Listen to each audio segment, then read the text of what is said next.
Forever Friday. 25.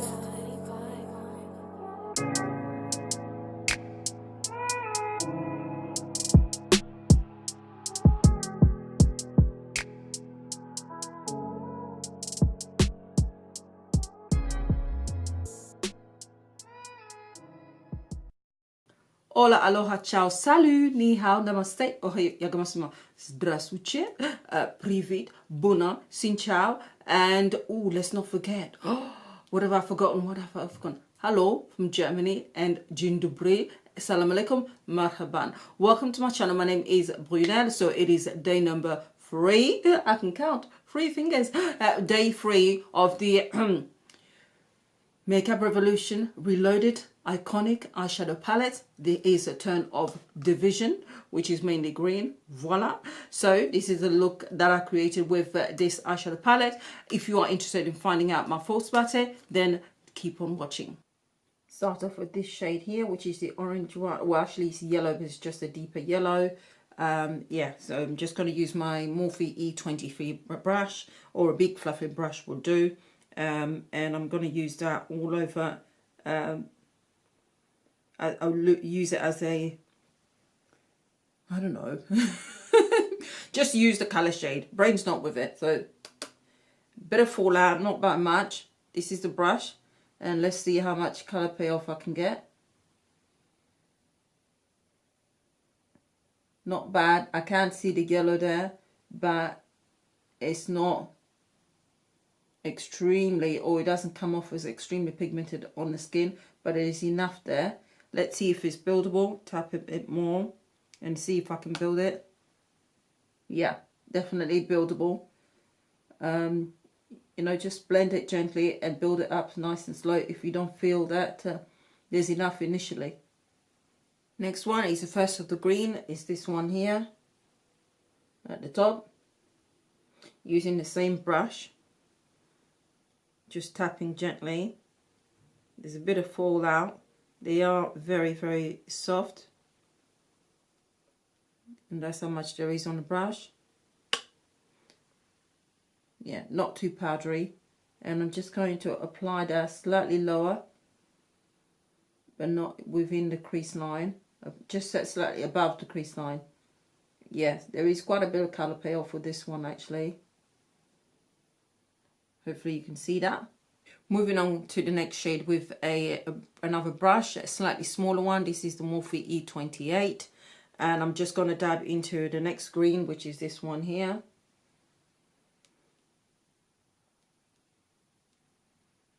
And this one is even softer than the other, with more fallout.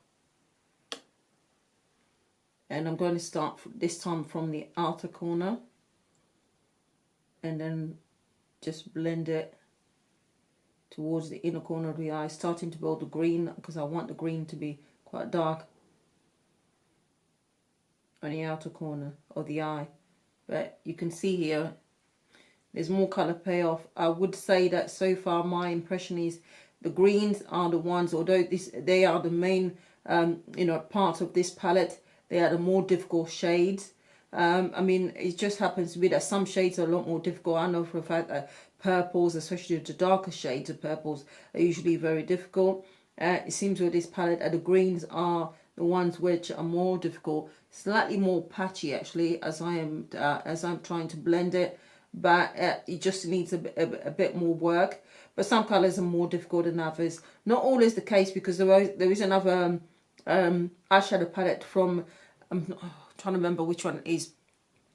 I think it's one of the, maybe the chocolate mint palette, where the greens are really well done. They blend in super easy, a lot easier than these ones, but these ones just need a bit more effort. And then we'll go moving to the final green of the matte, that is, which is one which is the deepest green there is here. And I'm just using a Zohiva 227 brush, and just tapping that. This one you do have to, not necessarily swirl, but you do have to move it a bit more to get more colour payoff. Having said that, the bristles in this brush are different. I mean, these are I think it is goat's hair. So these there will be maybe you know, they'll act differently to the others, which were basically just synthetic hairs. But you can clearly see it, actually there's a lot of color payoff. Just tapping that in place because I want, first of all, the green to be really, really deep, both on the outer and on the inner corner of the eye. Yeah, there's a lot more color payoff. And then just blend it slightly towards the center of the eye, keeping it within the crease. This is definitely, this color shade is behaving way better when applying it to the eye than it did when I did the swatch. Absolutely, really, really well pigmented. And just again tapping it gently, and then trying it on the inner corner of the eye. Yeah, definitely more color payoff. Okay, so we are going to apply the final color on the actual lid itself. I know it's looking a bit scary and looking as if I've been punched in the eye. Now, actually, I'm just going to place it in the center of my lid. This is one at a time when you would actually create like a cut crease. I don't tend to do cut creases because, to be honest, a cut crease will be perfect for this eye, but for this eye, it's got more folds of the skin and it just wouldn't look right. On top of that, a cut crease also kind of, as well as sort of making it the makeup look that you apply so it look precise and so on, it also shows the actual size of your eyelid, and it's fantastic if you want to open up your eyes. I've got big eyes, and a cut crease will just really emphasize just how big my lid area is, and so that's why I don't do that. So I'm just going to pack the gold shade gently in the middle, and there's actually quite a lot of color payoff coming off of the actual brush itself. I've not wet it or anything at all. Let's just place it in the middle and then see how much. Oh yeah, look at that. Oh, there is a lot of color payoff there. Really, really nice. Absolutely gorgeous. So we're just going to carry on building that up nice and slow. And then what you want to do, so that it's not such a sharp line, is use this brush at an angle and just slowly, gently try and do those motions, and that kind of makes it look more seamless, so it doesn't look as if it's sharp, right, stuck in the middle, if that makes any sense. I'm no good at explaining these things, so tough luck. We're just going to carry on packing that nice and gentle and build the color out. Right, so I've got the same green shade, the dark shade, ooh, and that's about to drop it at the bottom of the eyes, and that's that. And what I'm going to do now is to bring a bit of warmth to the top end of the eye, just above the crease line, just above where that green is. I'm going to use a very, very pointed, tiny brush. Well, actually, no. Let's see. Let's see, what can we go for? I'm just going to use a small brush, and this one is a Zohiva 230 brush. So let's take the yellow, which is this bright one here, and there's quite a bit of color payoff there, and I'm just going to gently, super gently, just above, and already you can see the difference. Really super gentle, just bring a bit of warmth to the look, because it's looking a bit too green and I need a bit more warmth at the top. And just blend that in very, very gently, not touching the outer corner.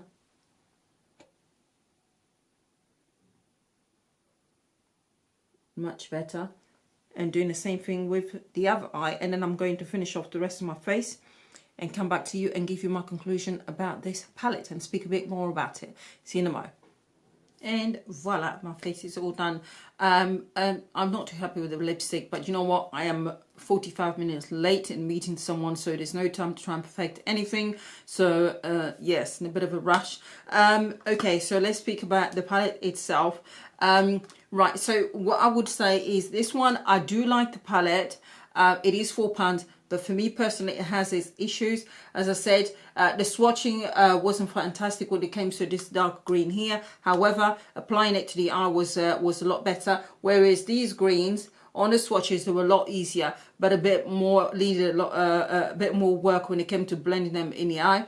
However, there are a couple of gems in here. I mean, this one is so pigmented, it is lovely, but to be fair, you can find golds anywhere in just about most palettes. The green one here has got lots of glitter, and there is quite a bit of fallout, so this one is to be applied before you do your foundation. Learned that the hard way. I've got it on the inner corners of my eyes. So that one here is super bright green.